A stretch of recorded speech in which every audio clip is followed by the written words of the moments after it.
Assalamualaikum warahmatullahi wabarakatuh. Selamat datang, jiwa-jiwa yang tengah mencari keheningan dan cahaya.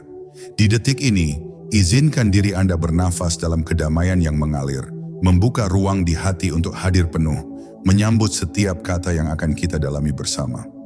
Biarkan suara ini menjadi teman dalam perjalananmu menyingkap rahasia ilahi, menyelami keesaan yang tak terlukiskan, yang menghidupkan setiap hela nafas. Hari ini, kita akan berjalan bersama menuju inti dari penghambaan yang paling suci, menyelami makna ahad yang menyatu dalam surat Al-Ikhlas, yang bukan sekadar kata, tapi adalah jiwa dari seluruh penciptaan. Sebagai awal dari perjalanan ini, saya mengajak Anda untuk sejenak berhenti, menatap ke dalam diri dengan lembut dan penuh kejujuran. Apa arti keesaan itu bagi hatimu? Bagaimana ia hadir dalam setiap langkah dan setiap detik kehidupanmu? Tuliskan atau renungkan dalam hati, dan mari kita mulai perjalanan ini bersama. Bab 1. Rahasia tersembunyi dari surat paling pendek yang paling dalam. Surat Al-Ikhlas.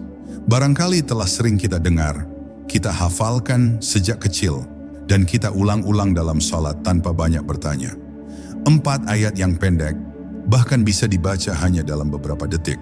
Namun ketahuilah, bukan karena pendeknya ia menjadi ringan, justru karena ringkasnya ia menyimpan sesuatu yang sangat dalam, seperti permata kecil yang di dalamnya ada laut makna yang tidak terhingga. Ia bukan hanya surat, tapi cermin. Cermin yang jernih, dan siapapun yang memandangnya dengan kejujuran hati akan melihat bukan hanya lafaz, tapi pantulan jiwanya sendiri yang selama ini tersembunyi. Ketika Rasulullah bersabda bahwa membaca surat Al-Ikhlas sebanding dengan sepertiga Al-Quran, banyak dari kita menangkapnya sebagai angka semata. Tapi sesungguhnya, itu bukan tentang jumlah ayat, bukan pula soal efisiensi bacaan. Itu adalah isyarat bahwa surat ini mengandung intisari Al-Quran, yaitu tauhid yang murni, makrifat tentang siapa Allah sebenarnya, dan penghilangan segala bentuk ketergantungan kepada selainnya. 4 ayat itu bukan penyingkatan, tapi penyulingan. Ia menyuling semua pesan wahyu dari ribuan ayat menjadi tetesan cahaya yang bisa langsung menyentuh hati siapa saja yang benar-benar mendengarkannya dengan jiwa yang hening. Tapi yang menyedihkan adalah, kita sering membacanya hanya di bibir, tidak di batin. Kita melafalkannya untuk mempercepat salat, bukan untuk memperlambat hati agar tenggelam dalam maknanya. Kita hafal bunyinya, tapi kehilangan detak getarannya. Padahal surat ini bukan diturunkan hanya untuk dibaca, tapi untuk dialami. Dan pengalaman itu hanya terjadi jika kita benar-benar bersedia menanggalkan segala lapisan kesibukan pikiran dan masuk ke dalam keheningan makna yang menanti di balik tiap katanya. Surat ini bukan untuk dipahami dengan kepala, tapi untuk disentuh dengan ruh. Dalam khazanah para arif dan para wali, surat Al-Ikhlas adalah seperti anak tangga yang membawa ruh naik, mendekati Allah bukan dengan tubuh, tapi dengan rasa. Mereka membaca Qul Huwallahu Ahad, bukan dengan cepat, tapi dengan pelan, seakan sedang berdialog langsung dengan Allah. Mereka tidak sedang menyebut nama, tapi sedang menundukkan diri kepada kehadirannya. Mereka menangis bukan karena sedih, tapi karena menyadari betapa jauhnya diri dari makna yang begitu suci itu. Bagi mereka, ini bukan sekadar surat, tapi panggilan dari Sang Kekasih yang memanggil tanpa suara dan menyentuh tanpa tangan. Dan mungkin disinilah awal perubahan itu bisa terjadi, ketika kita mulai berhenti membaca hanya dengan lisan dan mulai melibatkan seluruh keberadaan kita dalam satu ayat saja. Mungkin inilah saatnya kita membuka kembali surat ini, bukan sebagai hafalan lama, tapi sebagai pintu baru menuju Allah. Surat ini bukan kumpulan huruf, tapi titisan cahaya yang menyelinap ke dalam relung batin. Dan siapapun yang mau diam sejenak, menutup mata, dan menyimaknya dengan hati, akan mulai merasakan bahwa surat Al-Ikhlas bukan berbicara tentang Allah semata. Ia berbicara tentang keutuhan diri kita yang hilang dan sedang dipanggil untuk kembali. Bab 2. Mengapa Ahad bukan Wahid? Saat kita membaca ayat pertama surat Al-Ikhlas, kita menemukan satu kata yang seolah terucap ringan di lidah, namun berat ditanggung oleh langit dan bumi. Ahad. Allah tidak mengatakan wahid, yang dalam bahasa Arab juga berarti satu, tapi yang digunakan adalah ahad, sebuah kata yang begitu eksklusif yang hanya digunakan untuk menyebut Allah semata dan tak pernah dipakai untuk makhluk manapun. Lalu, apa sebenarnya perbedaannya? Apakah ini hanya soal tata bahasa? Tidak. Ini adalah soal kedalaman makna ilahiyah yang hanya bisa dirasakan oleh jiwa yang ikhlas. Wahid berarti satu dalam hitungan, satu yang masih bisa diikuti oleh dua dan tiga. Tapi ahad adalah satu yang tidak ada duanya. Tidak bisa dibilang pertama karena tak ada kedua. Ia tidak dalam bilangan. Ia adalah esensi kesatuan yang absolut. Ia bukan satu yang berdiri di antara banyak, tapi satu yang tak terbayangkan, tak tersentuh, dan tak bisa dibayangkan keberadaannya dengan cara apapun. Ahad adalah satu yang tidak pernah menjadi dua, satu yang tidak terbagi, satu yang tak memiliki awal maupun akhir, satu yang mutlak dalam ketiadaan bandingan. Maka ketika kita mengucapkan Allahu Ahad, sesungguhnya kita sedang menegaskan bahwa seluruh eksistensi ini tidak memiliki pusat selain Dia. Kata ahad menghancurkan segala ilusi tentang dualitas. Ia merobohkan segala bentuk pemisahan yang selama ini kita pegang erat antara aku dan engkau, antara hidup dan mati, antara dunia dan akhirat. Sebab dalam realitas ahad, semua itu hanyalah bayangan. Tidak ada yang benar-benar nyata kecuali Dia. Maka siapa yang mencapai pemahaman tentang ahad, ia tidak hanya mengenal Allah, tapi ia juga akan kehilangan dirinya sendiri di hadapannya. Ia tidak lagi berkata, aku, karena yang ada hanyalah Dia. Tidak ada lagi aku yang menyembah, yang tahu, yang merasa, karena semua itu hanya sarana untuk sampai pada penyaksian bahwa Dialah yang sesungguhnya ada, sedang aku hanya fata morgana. Para wali Allah, ketika mereka menyebut kata ahad, suara mereka gemetar. Karena bagi mereka, ahad bukan kata benda. Ia adalah perjumpaan. Ia adalah fana. Ia adalah detik saat segala selain Allah lenyap dari kesadaran. Dan saat hanya Allah yang hadir, mereka tidak lagi mampu menyebut apapun kecuali namanya. Sebab mereka sedang tidak bersama dunia, tidak pula bersama diri mereka, tapi sedang dalam pelukan keesaan yang suci. Ahad adalah tempat mereka meletakkan segala beban. Di sana, mereka menemukan cahaya yang tidak datang dari lampu dan suara yang tidak keluar dari mulut, melainkan suara batin yang bersujud sepenuhnya. Maka jangan pernah anggap remeh satu lafaz ini. Ahad bukan untuk dihafal, tapi untuk ditunduki. Bukan untuk diucap dalam tergesa, tapi untuk dirasakan dalam diam. Bila hatimu bisa menangis karena satu kata ini, berarti Allah sedang membukakan satu tabir kepada ruhmu. Dan jika belum, tidak apa, cukup teruskan perjalanan ini. Karena pada waktunya ahad tidak lagi menjadi kata yang engkau baca, melainkan napas yang kau hirup, denyut yang kau dengar, dan kesadaran yang menyelimuti seluruh dirimu tanpa sisa. Bab 3. Kul, perintah untuk menyatakan tauhid. Perjalanan spiritual dalam surat Al-Ikhlas dimulai dengan satu kata yang tak bisa kita abaikan. Kul, yang berarti katakanlah. Dalam ayat-ayat yang lain, Allah sering langsung menyatakan dirinya. Tapi di sini, Dia tidak mengawali dengan keterangan tentang dirinya, melainkan dengan sebuah perintah langsung kepada Nabi Muhammad. Sampaikan. Ini bukan hanya perintah verbal, tapi panggilan eksistensial.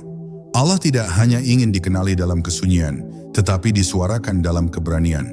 Tauhid bukan untuk disembunyikan dalam dada, tapi untuk ditegakkan, dihidupi, dan diumumkan kepada langit dan bumi, bahwa hanya Dia yang esa, tidak ada yang lain. Kul adalah awal dari kesaksian. Ia menandakan bahwa mengenal Allah tidak cukup hanya dalam bisikan hati. Ia harus menjadi kenyataan yang terucap, yang keluar dari lubuk ruh dan menembus dimensi zahir. Maka yang diperintah bukan sekadar lisan Nabi, tapi seluruh kesadarannya. Katakanlah berarti, wahai Rasul, wahai jiwa yang sadar, nyatakanlah kebenaran ini bukan hanya dengan kata, tapi dengan hidupmu. Ucapan ini bukan deklarasi kosong, tapi penyaksian hidup atas keesaan Allah yang mutlak. Maka siapapun yang membaca surat ini seolah diundang untuk ikut dalam perintah itu, menjadi lidah dari makna ilahiyah. Namun dalam jalur batin, kul tidak hanya bermakna menyampaikan keluar. Ia juga berarti menyampaikan kepada dalam. kepada diri sendiri. Sebelum engkau berkata kepada dunia bahwa Allah itu Ahad, katakanlah kepada jiwamu yang penuh keraguan, kepada hatimu yang suka berpaling, kepada pikiranmu yang membagi cinta kepada selain Dia. Qul adalah panggilan untuk menghadap pada cermin jiwamu dan menyatakan, wahai diriku, sadarlah, tidak ada yang layak kau cari, kau takutkan, kau rindukan, kecuali Dia yang Esa. Maka Qul menjadi doa, menjadi cambuk, menjadi titik balik. Ia adalah suara Allah yang menggugah ruh kita dari tidur panjang. Banyak orang mengira keikhlasan adalah diam, tapi justru surat Al-Ikhlas dimulai dengan suara, katakanlah. Keikhlasan yang sejati bukan pembungkaman diri, tapi pengungkapan kebenaran tanpa beban, tanpa pamrih. Sebab yang ikhlas tidak berbicara karena ingin didengar, tapi karena ia tidak bisa lagi menahan cahaya dalam dadanya. Ia berbicara bukan untuk membuktikan, tapi karena kalimat tauhid sudah menjadi darah dalam nadinya. Maka suara orang yang ikhlas bukan keras tapi menusuk, bukan lantang tapi dalam, bukan membentak tapi membangunkan ruh-ruh yang hampir padam. Dan inilah misteri yang luar biasa dari satu kata ini. Qul tampaknya kecil, hanya satu suku kata, tapi ia seperti pintu yang menghubungkan langit dan bumi. Ia adalah awal dari pemurnian, awal dari pemisahan antara yang palsu dan yang hakiki. Dan jika engkau jujur dalam menanggapi perintah ini, engkau tidak akan lagi sekadar membaca surat Al-Ikhlas, tapi engkau akan menjadi penyambung suaranya tanpa menyadarinya. Karena ketika Allah berkata, katakanlah, sesungguhnya Dia sedang berbicara pula melalui hatimu. Bab 4, Allahu Syamad, ketergantungan yang menyadarkan. Ayat kedua dari surat Al-Ikhlas adalah pernyataan yang mengguncang, Allahu Asyamad, dan kata ini, Asyamad, tidak memiliki padanan yang setara dalam bahasa manusia. Ia begitu dalam, begitu padat, seolah segala makna dari semua kitab sebelumnya dirangkum ke dalam satu nama ini. Syamad bukan hanya berarti tempat bergantung, ia adalah yang menjadi tumpuan segala sesuatu, yang kepadanya semua makhluk bersandar, meski mereka tak sadar. Ia adalah tujuan akhir dari seluruh kehendak, baik yang terucap maupun yang tersembunyi. Segala kebutuhan, segala harapan, segala ketakutan dan rasa aman, pada hakikatnya semuanya bermuara kepadanya. Syamad adalah kesadaran bahwa kita bukan hanya hamba, tapi lemah. Kita bukan hanya makhluk, tapi tidak memiliki apa-apa. Bahkan nafas yang kita tarik, detak jantung yang kita andalkan, dan rasa percaya diri yang kita bangun selama ini, semua itu sebenarnya digerakkan olehnya tanpa kita tahu. Ketika Allah menyebut dirinya sebagai Syamad, Dia sedang mengingatkan kita bahwa segala yang tampak kuat, mandiri dan kokoh, sesungguhnya bergantung pada Dia yang maha tegak, yang tidak membutuhkan apapun. Dan justru karena Dia tidak membutuhkan apapun, maka kepadanyalah semua bisa berharap tanpa kecewa. Dalam hidup ini, kita sering merasa cukup. Kita merasa memiliki kendali, merasa mampu mengatur hidup, merasa kuat dengan rencana. Tapi saat satu musibah datang, saat satu hal saja keluar dari kehendak kita, baru kita sadar betapa rapuhnya manusia. Maka saat itu, siapa yang kita cari? Kita tidak sadar, tapi ruh kita spontan berlari menujunya. Dalam tangis, dalam doa, dalam sunyi yang lirih, kita bersandar kepada Syamad. Sebab tidak ada yang bisa menopang jiwa kita, kecuali yang tidak pernah membutuhkan sandaran. Para arif menyebut Asy-Syamad sebagai puncak ketundukan, bukan karena Allah memaksa kita bergantung kepadanya, tetapi karena kita menyadari bahwa kita memang tak punya tempat lain untuk berpaling. Bagi mereka, menyadari Allah sebagai Syamad adalah titik di mana keangkuhan lenyap. Di sanalah ego luluh dan ruh mulai mencair. Mereka tidak lagi bergantung pada makhluk, pada harta, pada status, bahkan pada amal mereka sendiri. Mereka hanya bergantung kepada Allah, bukan karena putus asa, tapi karena sadar bahwa hanya Dia yang mampu menampung seluruh jiwa tanpa syarat. Dan ketika ayat ini dibaca dengan hati yang terbangun, engkau akan merasakan bukan sekadar rasa aman, tapi juga rasa malu. Sebab betapa sering kita berpaling dari Syamad dan bersandar pada yang lemah. Namun Dia tidak pernah menolak kita. Setiap kali kita kembali, dia tetap tegak di sana. Tidak berubah, tidak berkurang, tidak lelah. Maka siapa yang mengenal Syamad, dia akan berhenti mencari kekuatan di luar. Karena kekuatan sejati bukan untuk dicari, tapi untuk disadari bahwa ia telah ada di dalam ketergantungan yang ikhlas kepadanya. Bab 5. Lam yalid walam yulad. Allah tidak melahirkan dan tidak dilahirkan. Ayat ketiga ini datang seperti petir yang membakar semua bentuk penyimpangan. Lam yalid walam yulad. Dia tidak melahirkan dan tidak dilahirkan. Kalimat ini terdengar sederhana, tapi di baliknya tersembunyi pukulan halus terhadap semua ilusi ketuhanan yang diciptakan oleh manusia. Ia menolak secara mutlak bahwa Allah punya anak atau orang tua, bahwa Allah lahir atau melahirkan, bahwa Allah berasal dari sesuatu atau menuju kepada sesuatu. Ayat ini bukan hanya pembatalan terhadap doktrin sesat, tapi juga pembebasan batin dari semua bayangan yang kita ciptakan tentang Allah berdasarkan bentuk manusia. Kita hidup dalam dunia yang dibatasi oleh sebab akibat.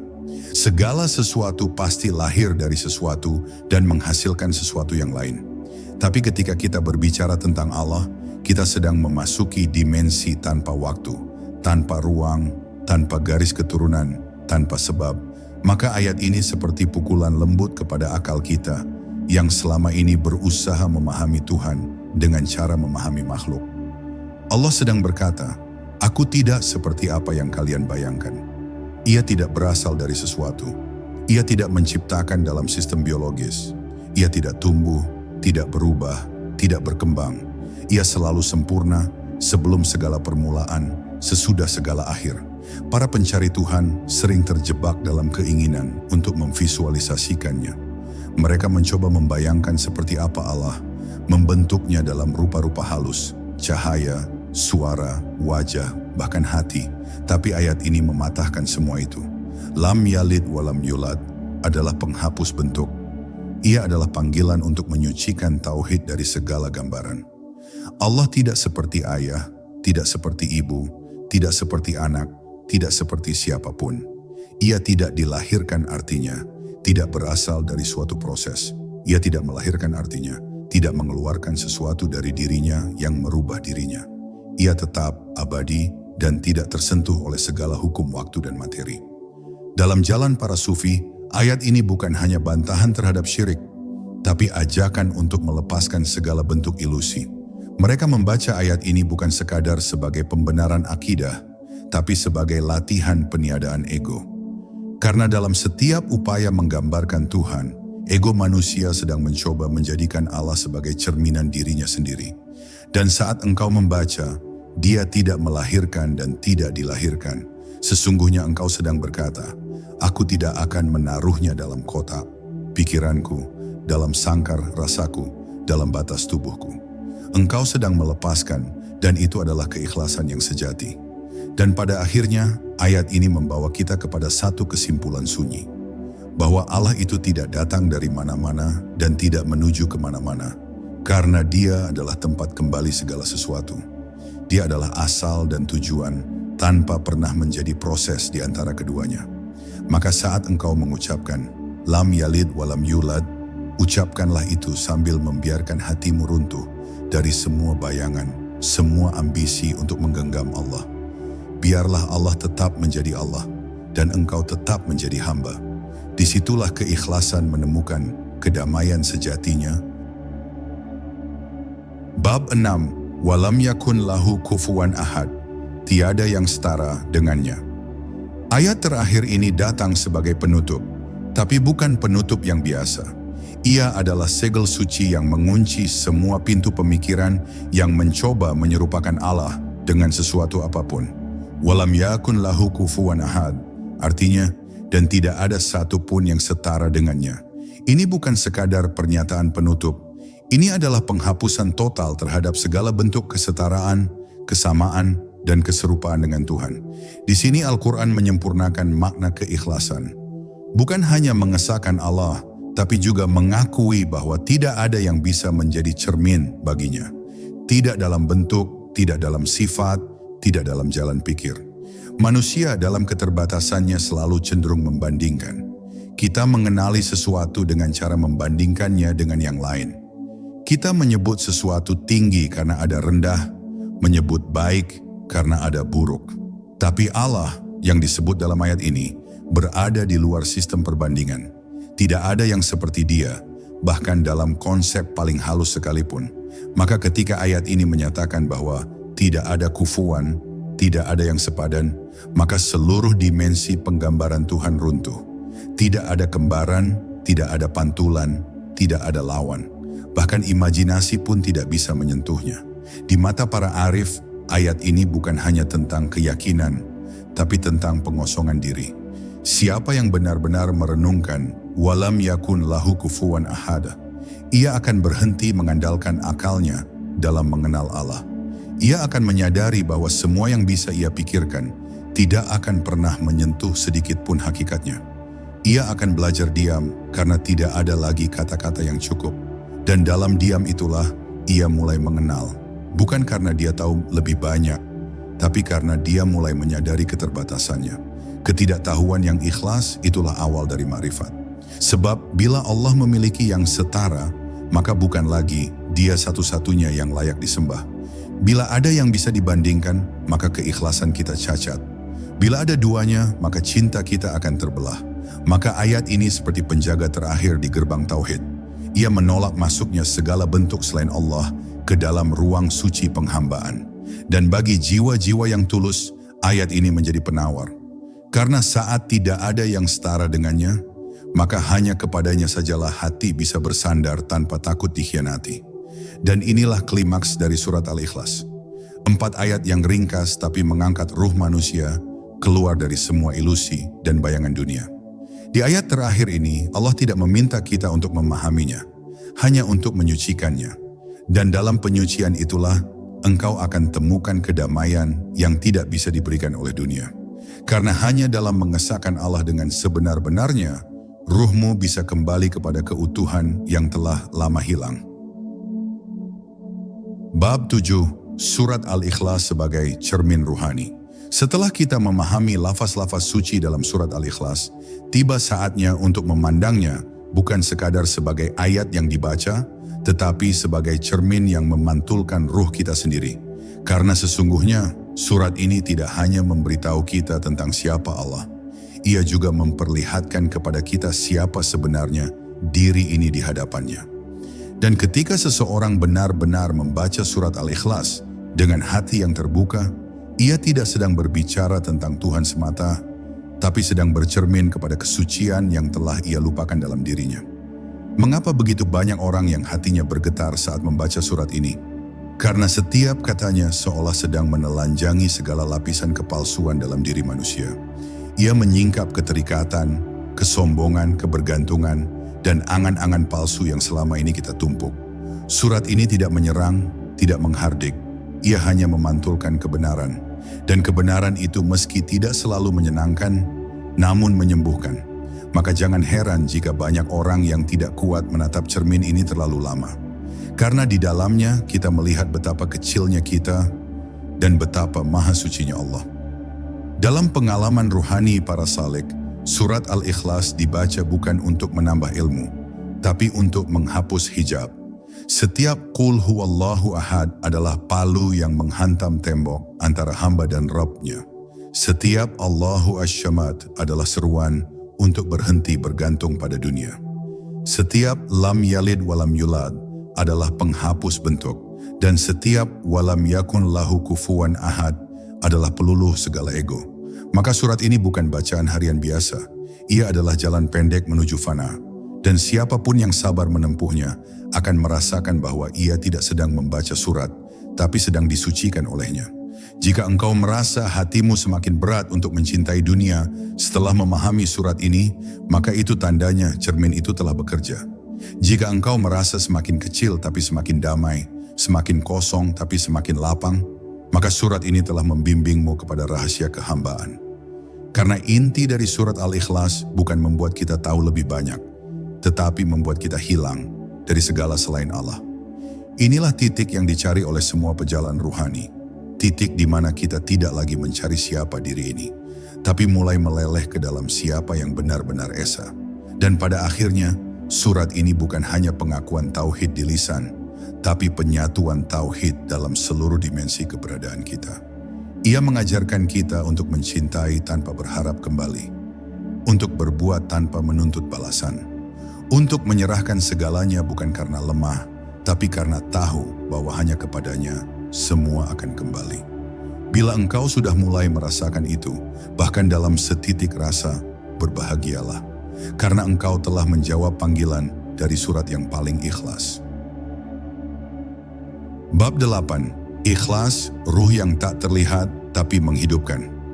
Apa arti keikhlasan jika tidak pernah dilihat, tidak pernah disanjung, dan tidak pernah dianggap? Itulah keikhlasan yang sejati. Ia seperti akar dalam tanah, tak tampak, tak disebut, tapi tanpanya pohon amal akan layu dan mati. Surat Al-Ikhlas tidak dinamai surat Tauhid oleh Allah. Ia dinamai Al-Ikhlas. Karena hakikat dari mengenal Yang Maha Esa bukan pada apa yang kita tahu, tapi pada apa yang mampu kita lepaskan. Ikhlas bukan perkara lisan, tapi pembebasan batin dari segala keinginan untuk dilihat, dipuji, atau disamakan. Betapa banyak amal besar yang gugur karena niatnya kecil, tapi betapa banyak amal kecil yang diterima karena ruhnya murni. Surat Al-Ikhlas mengajari kita bahwa Allah itu ahad, tidak ada yang serupa dengannya, tidak ada yang bisa menyamainya. Dan dalam pantulan itu, kita diajak untuk menjadi hamba yang tidak menyamakan Allah dengan siapapun dalam tujuan hidup kita. Itulah makna terdalam dari ikhlas, menyembah Allah, bukan karena takut neraka atau berharap surga, tapi karena kita tahu, hanya Dia yang pantas dicintai tanpa syarat. Seseorang yang telah memasuki rasa ikhlas, ia tidak lagi peduli pada buah dari amalnya. Ia menanam benih, lalu pergi tanpa menoleh. Ia bersujud, bukan agar dilihat, tapi karena hatinya meleleh di hadapan kekasihnya. Dan inilah ruh yang tersembunyi dari surat Al-Ikhlas. Ia bukan sekadar pengakuan tauhid, tapi jalan menuju pemurnian diri. Tanpa ikhlas, amal itu seperti jasad tanpa jiwa. Ia ada, tapi tak hidup. Ia bergerak, tapi tak sampai. Dan Allah tidak melihat rupa, tidak menilai jumlah. Dia melihat hati.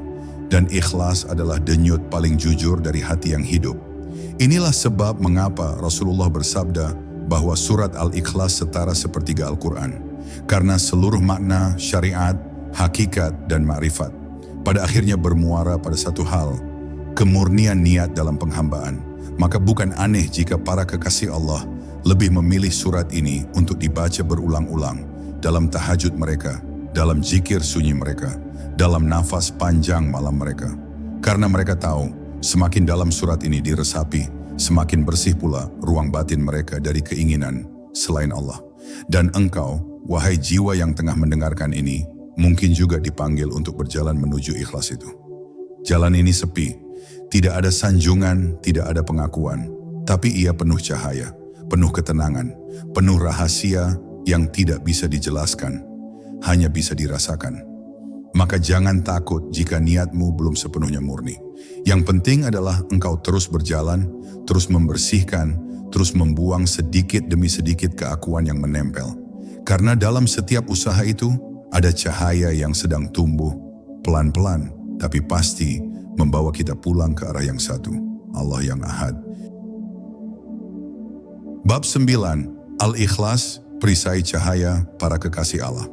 Dalam gelapnya malam ketika manusia terlelap, ada jiwa-jiwa yang terjaga, bukan karena tidak bisa tidur, tapi karena hatinya terlalu rindu.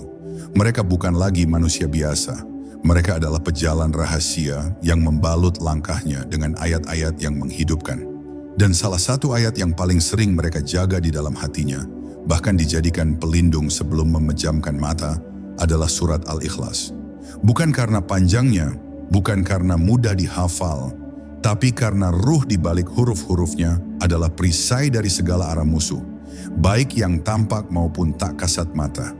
Rasulullah mengajarkan kita untuk membaca surat Al-Ikhlas sebelum tidur bersama Al-Falaq dan An-Nas.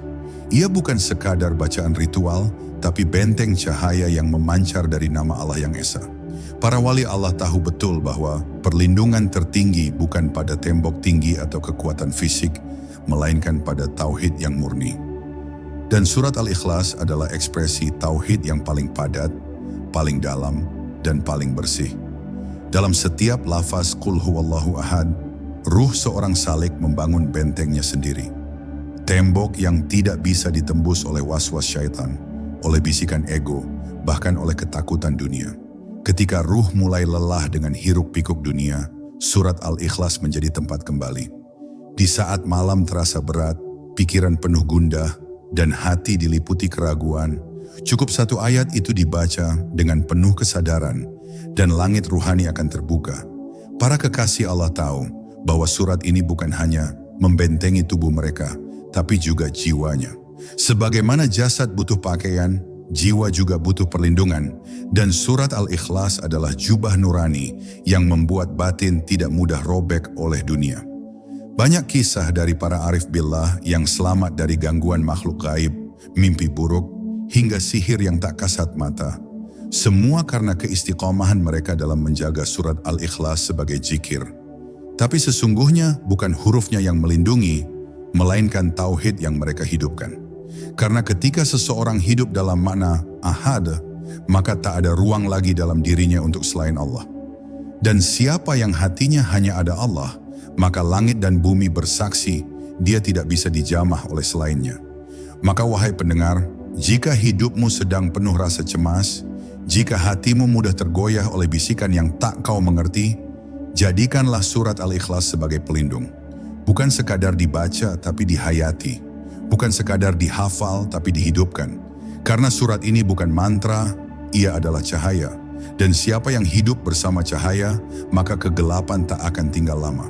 Bangunlah setiap malam, walau hanya sebentar, bacalah surat ini seolah-olah Allah sedang memperkenalkan dirinya kembali kepadamu. Maka akan kau temukan keheningan yang bukan kosong, tapi penuh, keheningan yang membuatmu merasa dekat sekali dengannya. Imbab 10. Pulang kepada ahad dalam dirimu sendiri. Pada akhirnya, semua perjalanan spiritual selalu membawa pulang. Tapi bukan pulang kepada rumah di dunia, bukan kepada masa lalu yang telah sirna, melainkan pulang kepada fitrah, kepada kesadaran terdalam bahwa dalam dirimu telah tertanam sebuah cahaya yang selalu bersaksi, dialah Allah yang Maha Esa. Setiap kali engkau membaca surat Al-Ikhlas dengan hati yang sadar, engkau sedang memanggil kembali suara itu. Suara yang pernah berikrar di alam ruh, Engkau Tuhan kami. Maka saat kau resapi lafaz demi lafaznya, sebetulnya engkau sedang kembali kepada asal penciptaanmu sendiri. Qul huwallahu ahad. Kalimat ini bukan hanya berita, ia adalah panggilan. Ia adalah getaran dari atas arsy yang turun menembus lapisan langit, menembus hijab-hijab dunia, lalu menyentuh bagian terdalam jiwamu. Kalimat ini adalah titik awal dan titik akhir. Ia tak butuh penjelasan logika, karena hanya hati yang jernih yang bisa menangkap maknanya. Ketika engkau mengucapkannya dengan penuh sadar, engkau bukan sedang berbicara, engkau sedang menyatu. Maka ahad bukan sekadar sifat Allah, ia adalah cermin keutuhan jiwa yang telah meninggalkan segala selainnya. Satu demi satu penghalang dalam hati mulai gugur saat surat Al-Ikhlas dibaca dengan keheningan batin. Egomu mulai luluh, keinginan duniawi mulai tampak fana, dan rasa takut kehilangan mulai berubah menjadi tenang. Karena hanya orang yang belum mengenal ahad yang masih sibuk mengejar banyak. Sementara orang yang telah menyadari keesaan Allah dalam segalanya, cukup duduk diam dan hatinya tetap penuh. Ia tidak terbelah oleh dunia, tidak goyah oleh pujian, tidak runtuh oleh kehilangan. Karena hatinya telah berlabuh di dermaga yang tidak berubah, Allahus Samad. Ketika Allah adalah tempat satu-satunya bergantung, maka dunia berhenti menjadi pusat perhatian. Engkau tidak lagi merasa hampa meski sendiri, tidak lagi merasa resah meski tak punya banyak. Karena hatimu telah kembali pada titik awalnya, pada rasa cukup yang lahir dari tauhid sejati. Inilah keajaiban surat Al-Ikhlas yang sejati. Ia tidak mengubah dunia di luar dirimu, tapi ia mengubah dunia yang ada dalam dirimu. Dan begitu dunia dalam dirimu tenang, dunia di luar pun tak mampu mengganggumu. Inilah rahasia para wali, para hamba yang tersembunyi. Mereka hidup dalam dunia, tapi hati mereka menetap di sisi ahad. Wahai jiwa yang mendengar, ingatlah. Surat Al-Ikhlas bukan sekadar surat, ia adalah pintu. pintu yang menuntunmu kembali kepada zat yang tidak beranak dan tidak diperanakan, karena dia tidak butuh penerus atau asal. Dan begitu engkau menyadari bahwa hanya Allah yang kekal, maka engkau pun akan menyadari bahwa segala keresahanmu, kecemasanmu, dan bahkan pencarianmu, semuanya akan tenang jika kau duduk dalam kehadirannya. Tidak ada lagi yang perlu dicari, karena yang satu telah hadir dalam yang ada. Dan jika yang ada adalah Dia, maka engkau pun telah pulang. Terima kasih telah bersama dalam perjalanan spiritual yang penuh cahaya ini. Semoga setiap lafaz, setiap makna, dan setiap getar hati yang kita rasakan bersama membawa kedamaian dan keikhlasan yang hakiki dalam hidup Anda. Semoga Allah yang Maha Esa, yang tidak beranak dan tidak diperanakan, menerangi jalan Anda dengan cahayanya yang abadi, menjaga hati dan jiwa Anda dari segala gundah dan keraguan, dan menjadikan Anda hamba yang selalu kembali kepadanya dengan penuh cinta dan tawakal. Ya Allah, berikanlah kami keikhlasan dalam setiap langkah, kedalaman iman dalam setiap nafas, dan kekuatan untuk selalu mengingat-Mu dalam setiap detik kehidupan kami. Limpahkanlah rahmat dan kasih sayang-Mu kepada kami semua. Jadikanlah hati kami tempat yang suci untuk nama-Mu yang agung. Wassalamualaikum warahmatullahi wabarakatuh.